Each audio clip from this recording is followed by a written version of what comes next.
I'm a 22-year-old woman, and about a month ago, I was browsing Craigslist, looking for a couch for my new apartment. After scrolling for a bit, I came across an ad that seemed like a great deal. The pictures showed the couch in what looked like fantastic condition, and the price was far lower than anything else I'd seen. The seller asked to be contacted via email, and the address seemed odd: mexicanpoppy666@hotmail.com. I felt a little uneasy about it, but I figured I was just being paranoid, so I emailed him my offer. To my surprise, he responded almost immediately, accepting the offer and asking for my address. That made me uncomfortable. I didn't want a stranger coming to my place, so I suggested that I just come pick it up, but he kept insisting that he would bring it to me. Eventually, I stopped replying, thinking that was the end of it. The next day, he emailed me again, this time with his address. I still wasn't sure what to do, but the deal seemed too good to pass up, and his house was only a short drive away. After some hesitation, I decided to go. I got in my van and drove to the address. When I arrived, I immediately noticed that the house was much smaller than the others on the block. I rang the doorbell, and a middle-aged man wearing a baseball cap answered. He gave me a big smile and invited me inside. I was already feeling uneasy, but I didn't want to be rude. He led me to the living room, and there it was, the couch. At first glance, I could tell it wasn't in the same condition as it had appeared in the photos. There were scuff marks, small tears, and the fabric looked worn. I commented on this, and he just smiled and lowered the price. I told him I wasn't interested anymore, and I began to leave. That's when things took a really uncomfortable turn. As I was heading toward the door, he put his hand on my shoulder and told me he'd give the couch to me for free, but only if I was willing to give him something in return. He didn't elaborate, but I didn't need to hear more. I pulled away from him, disgusted, and quickly walked to my car. I didn't even look back as I drove away. That should have been the end of it, but it wasn't. Later that night, I was lying in bed, watching TV, when I heard something that made my blood run cold, heavy stomping steps up the porch stairs. I muted the TV, straining to listen, and then I heard the unmistakable sound of someone trying to turn my front door handle. My heart stopped. I rushed out of bed and tiptoed to the door, peeking through the peephole. But there was no one there. Then I heard the creak of the gate to my backyard opening and closing. Panicked, I grabbed my phone and dialed 911. As I waited, I could hear the back door's doorknob being fiddled with. In a shaky voice, I yelled out that the police were on their way. Almost immediately, I heard the gate creak open again, and then everything went silent. The police arrived a little while later, but by then, whoever it was gone. They checked the property, but found no signs of anyone having been there. Since that night, nothing has happened, but I still can't shake the feeling of being watched. I can't sleep properly anymore, and I'm almost certain that it was the man from the couch ad who followed me home.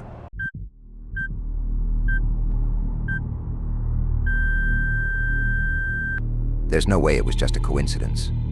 I've made the decision to never use Craigslist again, and I'm actively looking for a new apartment. I don't know what would have happened if I hadn't called the police that night, but I can't take any chances now. I just want to feel safe again. I was looking for a car for my son's 18th birthday.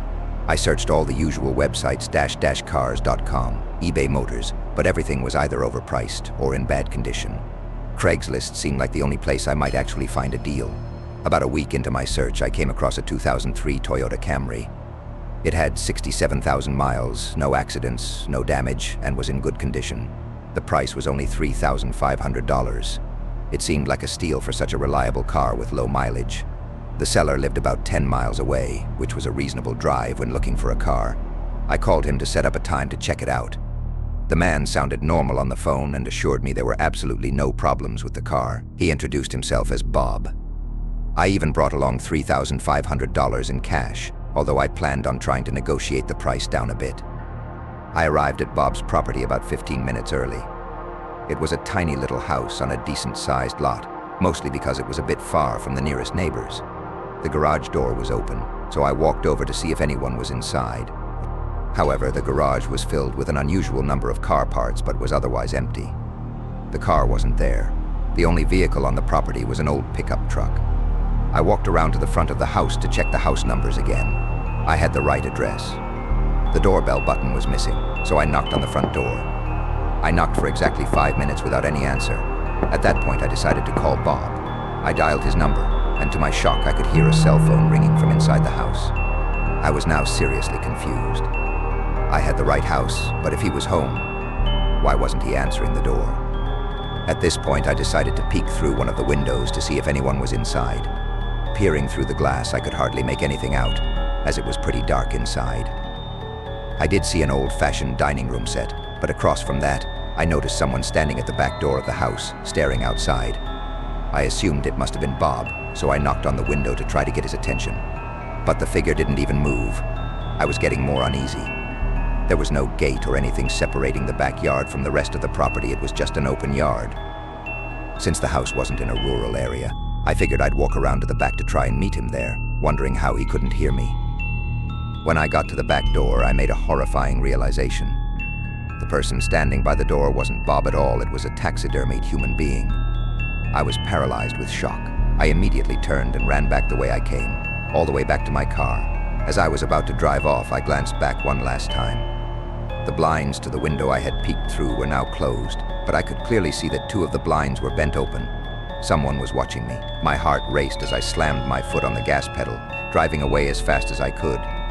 The whole situation made no sense. There were all those car parts, the fact that there was no Toyota Camry anywhere, and the taxidermied human figure. It felt like the man wasn't planning to sell me anything at all. As I drove away, I couldn't shake the feeling that I had just narrowly escaped something horrifying. The fact that there was no car, the disturbing presence of the taxidermied human, and the unsettling feeling of being watched all pointed to one terrifying conclusion: I had been close to becoming just another lifeless figure, staring out that back door forever. I couldn't stop thinking about what would have happened if I hadn't left when I did. Whoever that man was, it's clear he wasn't selling cars. He was up to something far darker. The whole experience left me shaken to the core, and to this day, I still don't understand what I encountered there.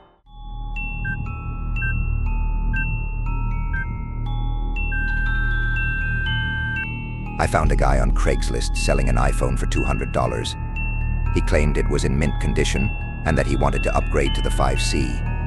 I didn't know much about testing a phone to make sure everything worked, so I brought my little brother along. He knew a lot more than I did.